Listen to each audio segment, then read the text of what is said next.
루카가 전한 거룩한 복음입니다.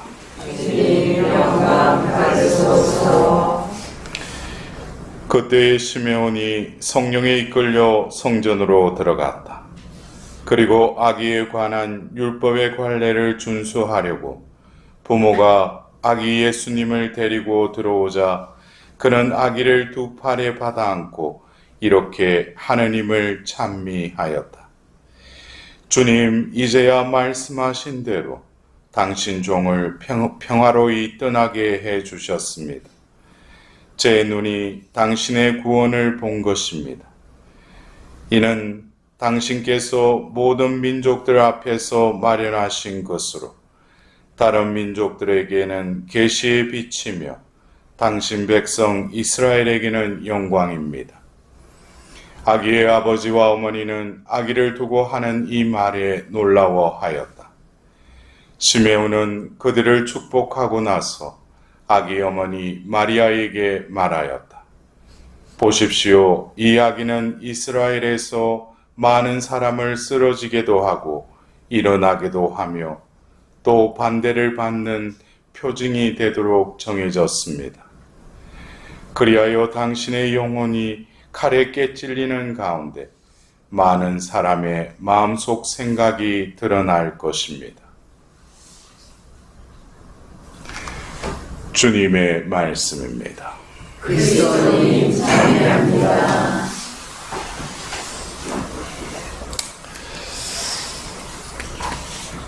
지난주 우리가 또 하나님의 자비주의를 또 지냈고 또 자비주의를 맞이하기 위해서 우리는 또 9일 기도를 하였습니다.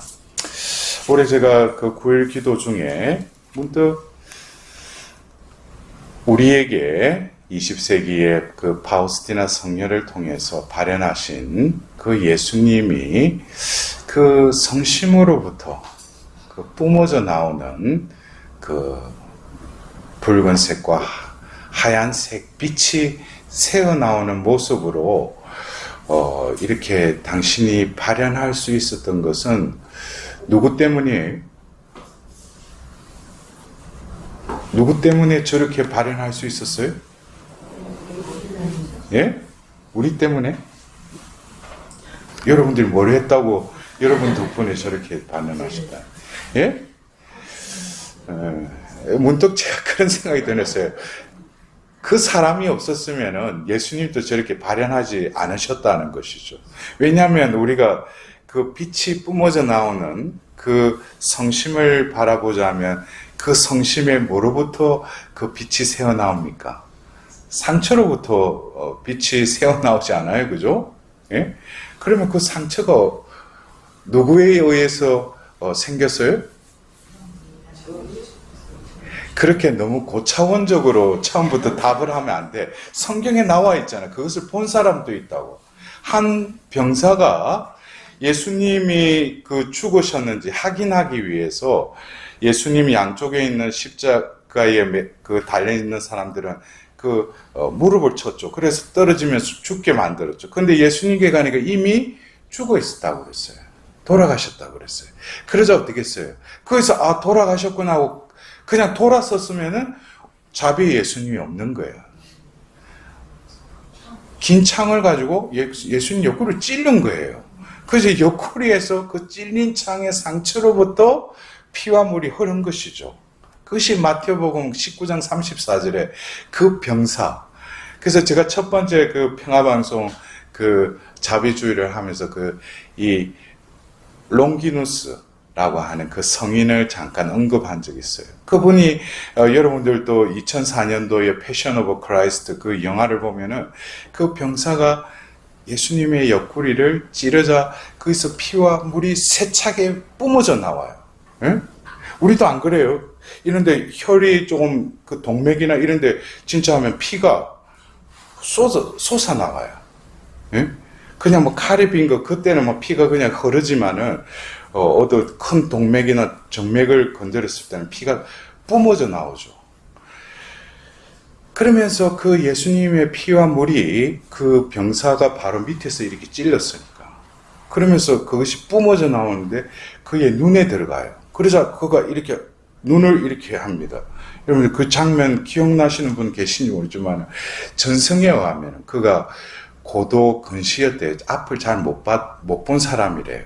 근데 그 사람이 예수님의 피와 물이 자신의 눈에 닿자 그건 머리를 흔든 게 보면 뭔가 선명하게 보이는 거예요. 예?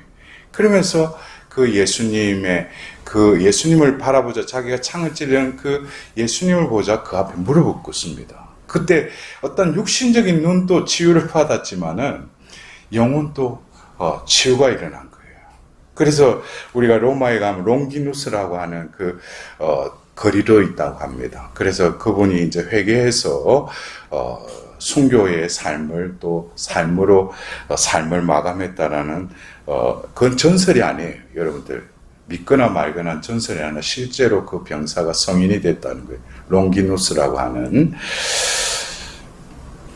그래서 제가 참 그 병사 덕분에 우리가 이 천년이 지나고 나서 자비의 예수님이 우리에게 발현했을 때 그 상처로부터 그 빛이 흘러나오는 것이죠. 결국 그 병사는 뭡니까?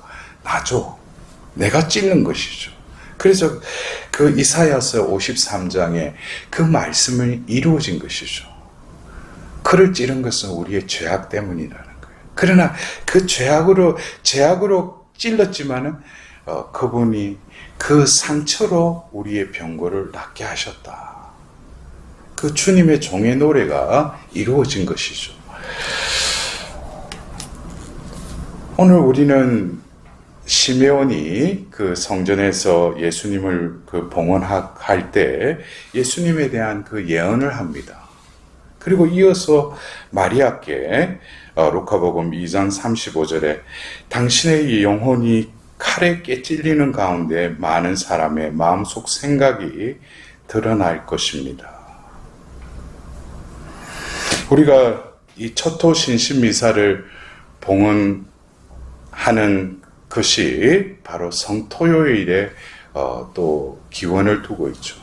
예수님께서 성금요일 죽으시고 이제 새 무덤에 안장되셨죠. 그리고 성토요일 성모님께서 그 무덤 밖에서 통곡하며 우셨어요. 근데 여기서 우리가 성모님이 그렇게 우신 것은 아들이 죽어서 울었겠죠. 1차적으로는 그 모성으로부터 나온 슬픔이 얼마나 컸겠어요. 그죠? 그러나 성모님의 그 슬픔은 그것이 다가 아니었다는 거예요. 왜? 이 시메온의 예언처럼 당신의 영혼이 칼에 깨찔리는 가운데 많은 사람의 마음속 생각이 드러날 것입니다. 이것은 성모님이 느끼는 게 아니라 성모님 안에 계시는 그 성령께서 성모님의 그 상처로 인해서 다른 이들의 그 마음속 생각들이 드러나게 된다는 거예요. 드러난다는 거예요. 그러니까 성모님께서는 바로 그 십자가 아래에서 그 아들 예수님의 그 순환에 온전히 일치했어요. 예수님의 그 몸에 난 그 채찍질과 그 머리부터 발끝까지 그 상처들, 그리고 그 오상, 그리고 십자가에서 피와 물이 흐를 때 성모님은 완전히 예수님 순환과 일치했어요. 그러면서 아들의 그 상처는 바로 당신의 상처가 된 것이죠. 결국 상처로부터 자비가 흘러내려왔듯이 성모님께서는 예수 성심과 일치되면서 예수님의 성심이 찔리는 그 순간에 성모님의 그 성심도 칼에 깨찔려도 상처를 입으신 거예요. 그러나 그것은 바로 예수님이 그 찔리시고 그 성심으로부터 물과 피를 흘린 그것이 바로 비로소 21세기에 당신의 자비를 베풀어 주심으로 드러났듯이 성모님이 세계 곳곳에서 발현하셨을 때 성모님께서 슬퍼하시죠. 근데 여기서 우리가 그래요. 성모님의 영혼이 칼에 깨찔리는데 많은 사람의 마음속 생각이 드러날 것이다 그랬어요. 근데 나를 보면, 우리를 보면 어때요? 내가 어떤 영혼의 상처를 받으면은 내가 아프죠. 내 생각만 가득 차죠. 예?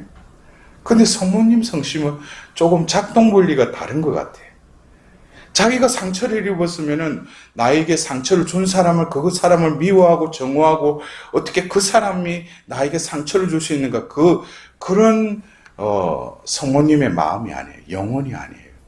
성모님은 그 상처를 입어서 자기를 생각하는 것이 아니라 이타적인 남을 생각한다는 것이죠.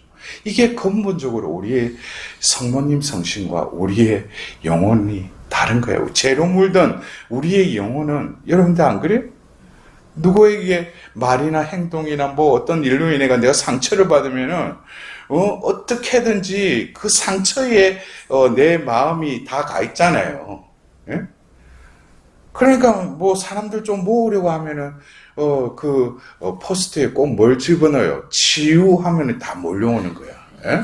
왜? 자기 상처니까. 예? 근데 우리는 예수님 자비에 의탁하고 성모님 성심에 봉헌했는데도 아직까지 자기로 살아가니까, 자기 상처, 자기 기억으로 생각하니까, 그러니까 이게 은총이 우리 안에서, 우리 삶 안에서 역동적으로 활동할 수 없는 거예요. 왜? 내가 살려고 하니까. 그래서 성모님이 성토요일 그 예수님의 그 무덤 밖에서 우신 것은 시메온의 예언이 이루어진 거예요.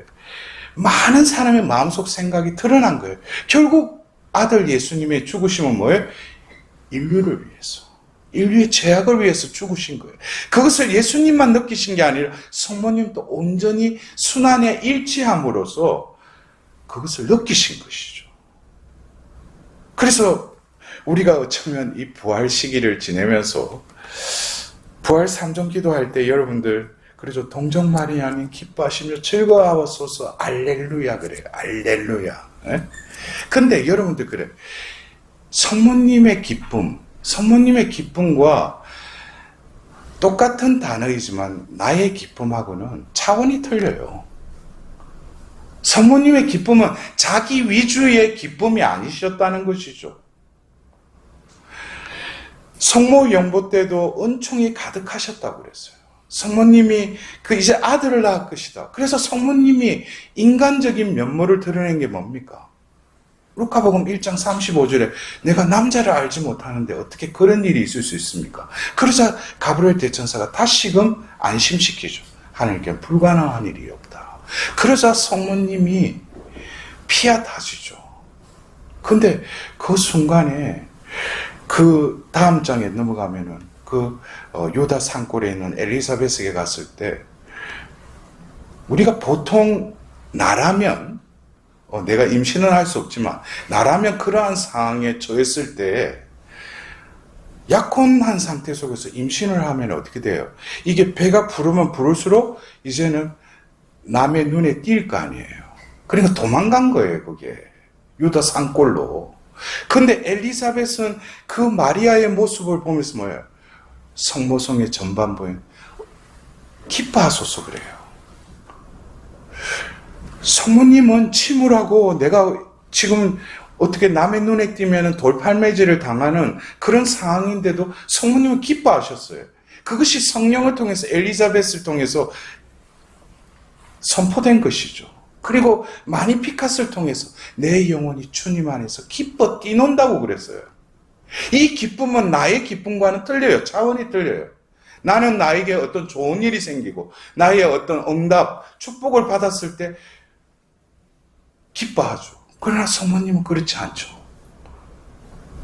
무엇이 이루어졌을 때 기뻐해요?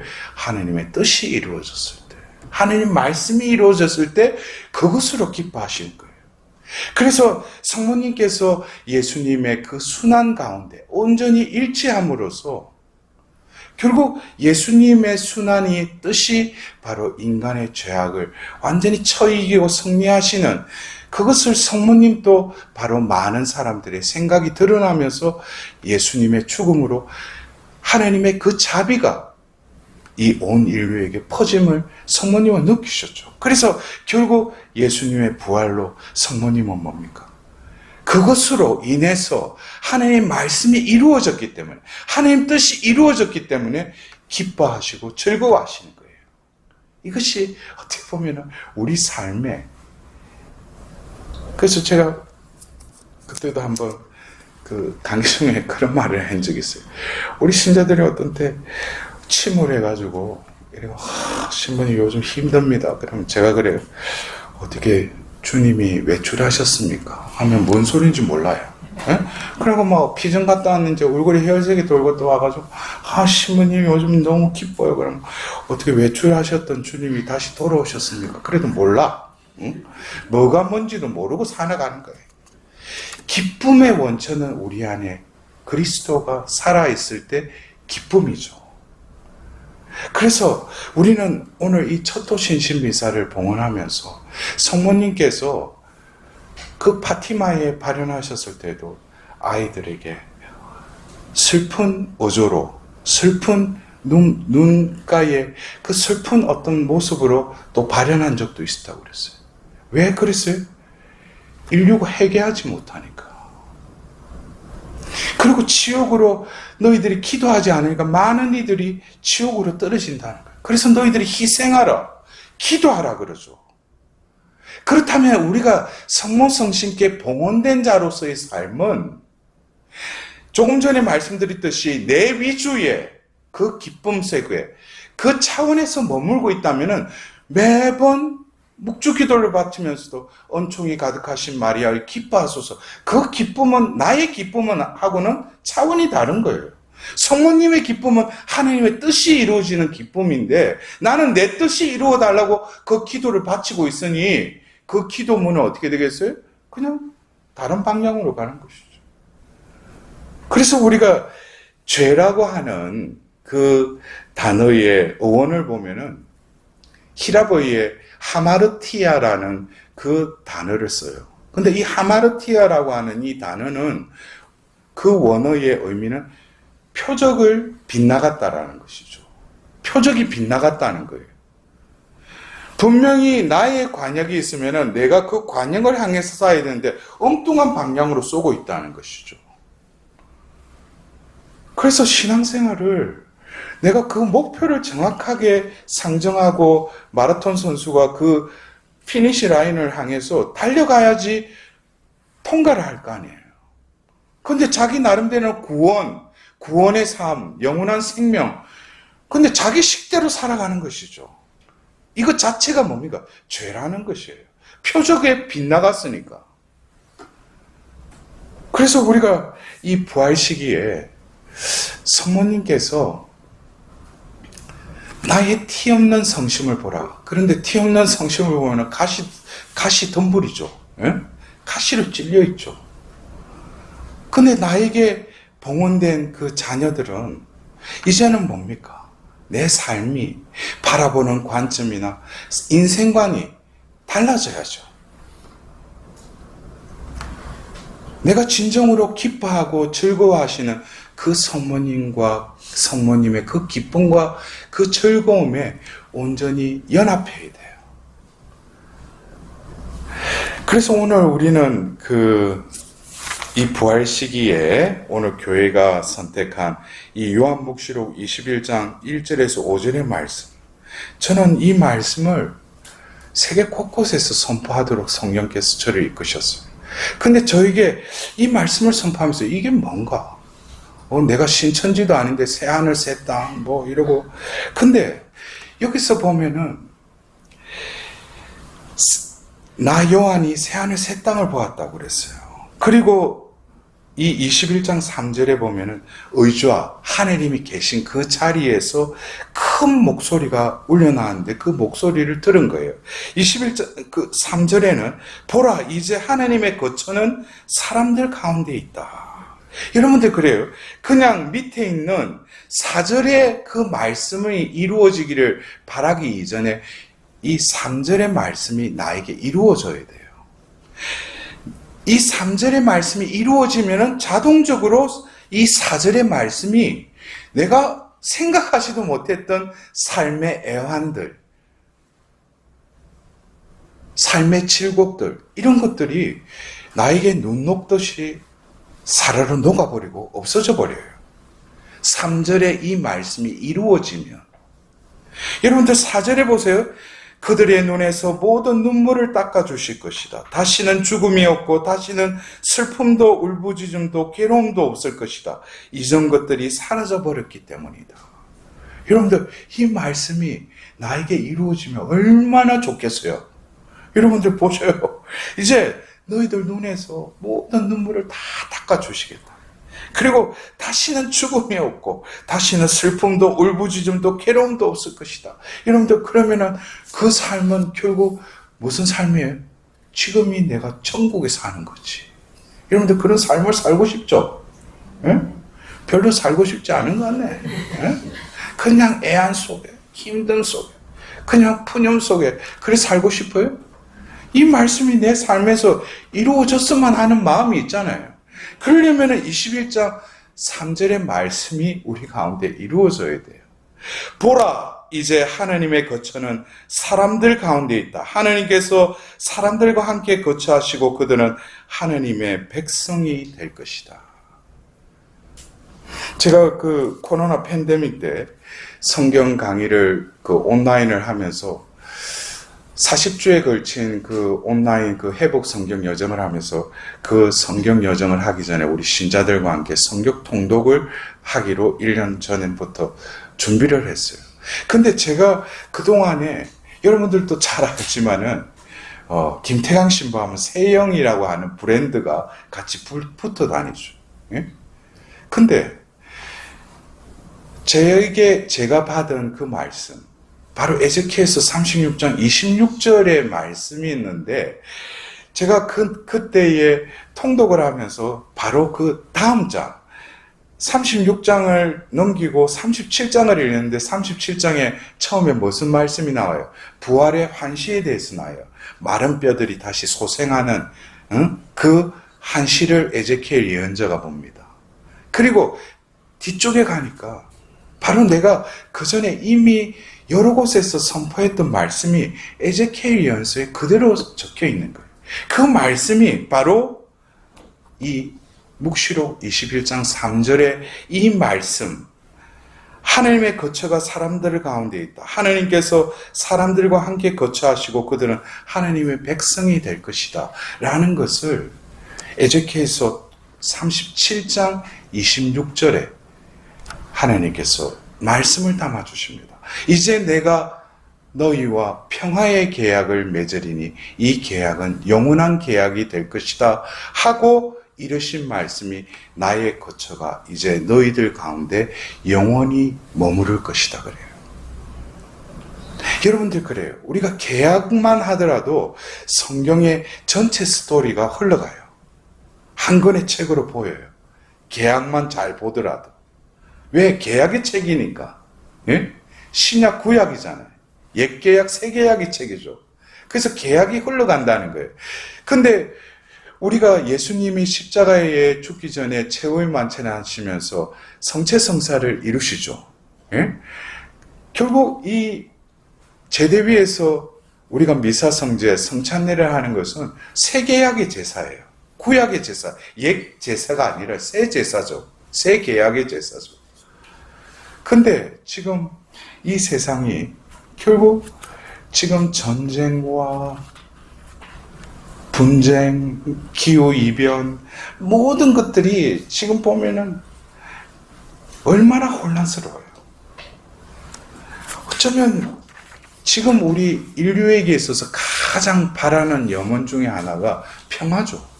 평화. 근데 세상이 추구하는 평화가 아니라 하나님이 이루시고자 하는 그 평화. 제가 한번 한 7, 8년 전이죠. 제가 독일 켈른에서 그 세나클 여정을 1차를 하고 나서 디셀도르프에서 어떤 모임이 있다고 해서 갔는데 그 모임이 바로 모든 민족들의 어머니 기도의 날이었어요. 암스테르담에서 발현하셨던 그 성모님. 그리고 제가 임시 제의실에서 이제 옷을 갈아입는데 한 분이 오셨어요. 처음에는 수녀복 비스무리 하는데 캡도 안 쓰고 그래서 근데 수녀님이셨어요. 그 수녀님이 바로 이 한국의 하안토니오 몬시뇨리 보내셨던 수녀님이 그 모든 민족들의 어머니 메시지를 전하는 그 정교 수녀회에 들어가서 종신서원을 하신 수녀님이에요. 여러분들 기억나세요? 그 수녀님 한번 이곳에 모셔서 강의를 하신 적도 있어요.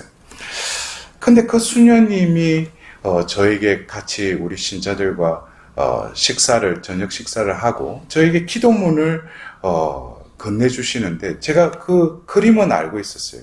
얼마 전에도 조금 우리 한국 안에서 조금 문제가 있었다는 식으로 했는데 교황청에서 분명히 이것은 공식적인 발현이라고 선언을 하셨죠. 근데 그 모든 민족들의 어머니께서 발현하셨을 때 온 인류가 이 기도를 바치고 나를 모든 이의 어머니로 공경할 때 아들 예수님의 재림이 올 것이라고 또 선견자에게 말씀하기도 하셨어요. 근데 그 기도문의 내용을 보면은 세상이 추구하는 평화는 각국의 정상들이 모여서 어떤 합의를 하고 서로 해가지고 그런 평화가 아니에요. 성모님이 우리에게 기도하라고 하신 그 평화는 모든 민족들의 마음 안에 성령께서 살게 하시라는 거예요. 이게 성모님이 바로 평화의 어머니로서 하나님의 방법으로 이 세상에 평화를 주시는 방법이라는 거예요. 그것이 바로 이 묵시록 21장 3절에 보라 하나님의 거처가 사람들 가운데 있다. 이것은 바로 에제키엘서 37장 26절에 평화의 계약이 이루어졌다는 것이죠. 그래서 여러분들 그래요. 우리가 이 첫토신신 미사를 봉헌하면서 성모님 성심에 또 우리 자신들을 봉헌하면서 우리가 진정으로 평화의 사도, 평화의 정언자가 되려면은 다른 거 없어요. 우리 안에 하나님 거처를 마련해 드려야 돼요. 하나님이 내 안에 사셔야 돼요. 그것이 바로 뭡니까? 성모님이 칼이 깨찔리듯 그 아픔 속에 모든 사람들의 생각이 드러날 때 성모님은 뭡니까? 바로 그것을 예수 성심과 일치하여서 예수님 자비에 의탁해 드리는 거예요. 우리의 영혼들을. 그래서 성모님께 봉헌 드리라는 거예요. 우리가 원하는 것을 성모님이 정보해 주시기도 하지만은 성모님이 발현 때마다 가장 많이 하시는 말씀이 희생하라고 그러죠. 희생이라는 게 우리를 써먹고 고생시키는 의미가 아니에요. 너희들 마음에서 느끼는 그 자애심, 자기만을 생각하는 그 이기적인 그 에고에 그것을 비우라는 것이죠.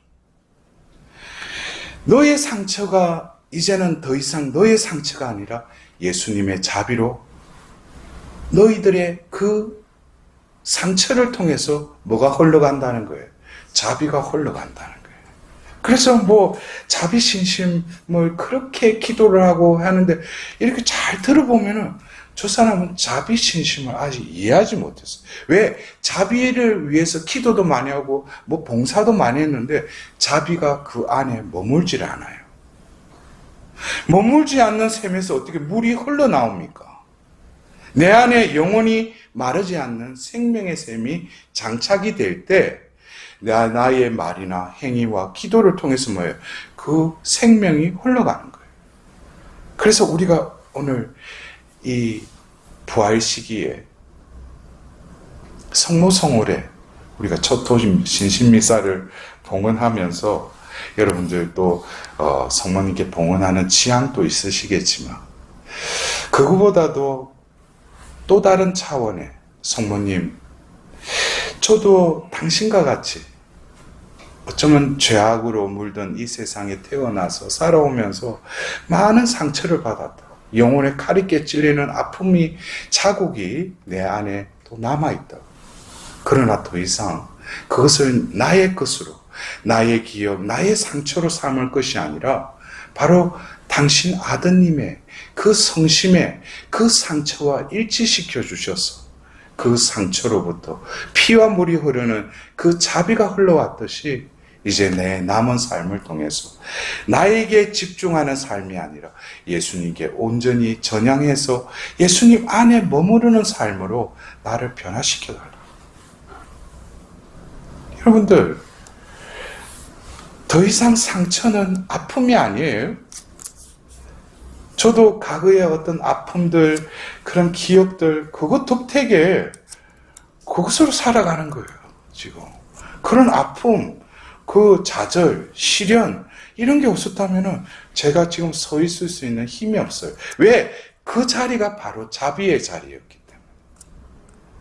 그러한 나의 삶이 진정으로 오늘 그 성모님의 깨찔린 그 상처, 그 상처는 바로 우리가 피신해야 되고 숨어 들어가야 될 피신처이기도 해요. 안식처이기도 합니다. 그래서 성모님께 온전히 우리를 봉헌해 드리면은 성모님은 어떻게 당신 품 안에서 그래 어이구 봉헌 잘했다 이러는 게 아니에요. 우리 자신에게 봉헌하자마자 바로 예수님께 봉헌해 드리셔요. 그래서 성모님께 봉헌하는 것이 뭐예요? 가장 빠르고 안전한 예수님께 일치할 수 있는 길이에요. 그래서 여러분들 오늘 이 성모성 신신 미사를 봉헌하면서 이 부활 시기에 동정 마리아님 기뻐하시며 즐거워하소서 알렐루야. 우리의 기쁨도 더 이상 이 지상의 기쁨이 아니라 천상의 기쁨으로 우리를 올려달라고. 그래서 지금 내가 지금 현실적으로 겪고 있는 문제점, 어려운 점 다들 있죠. 이 세상을 살면은 다들 그것이 없다면은 그 사람 좀 제정신이 아닌 거예요. 그러나 뭐예요? 차원이 다른 것이죠. 이것에 얽매이는 것이 아니라 우리는 천상을 향해서 나아가는 순례자이니까 이것에 연연하지 않고 모든 것을 하나님께 의탁드림으로써 성모님께 봉헌드림으로써 우리는 이미 뭡니까? 어려움과 고통의 늪 속에서도 우리에게 손을 내밀어서 우리를 건져주시는 하나님의 자비에 의탁하는 마음으로 살아갈 때 어느새 똑같은 환경일지라도 내 마음속에는 뭐가 머무르는 거예요? 기쁨과 평화가 내 안에 머물러 있는 거예요. 그럴 때 바로 그 자체가 뭡니까? 그게 복음 선포예요. 이웃에서 볼 때 저 사람 지금 너무나 힘든 일이 있고 어려운 일이 있는데도 얼굴을 보면은 뭐 얼굴에 빛이 반짝반짝하고 살도 오르고 그럼 저 사람이 과연 어려운 일이 있는가? 근데 그 사람 비결을 몰라. 밖으로 이렇게 바르는 그거 수술하는 거 그게 아니라 내 안에 영원한 행복의 근원이신 하느님 거처가 마련돼 놓으니까 이게 빛을 발산하는 거예요. 겉으로. 여러분들 이 가장 좋은 시절 이 성모성월에 여러분들 성모님께 봉헌 드리면서 여러분들을 얼마나 사랑하시는지 그래서 그런 것에 응답드리는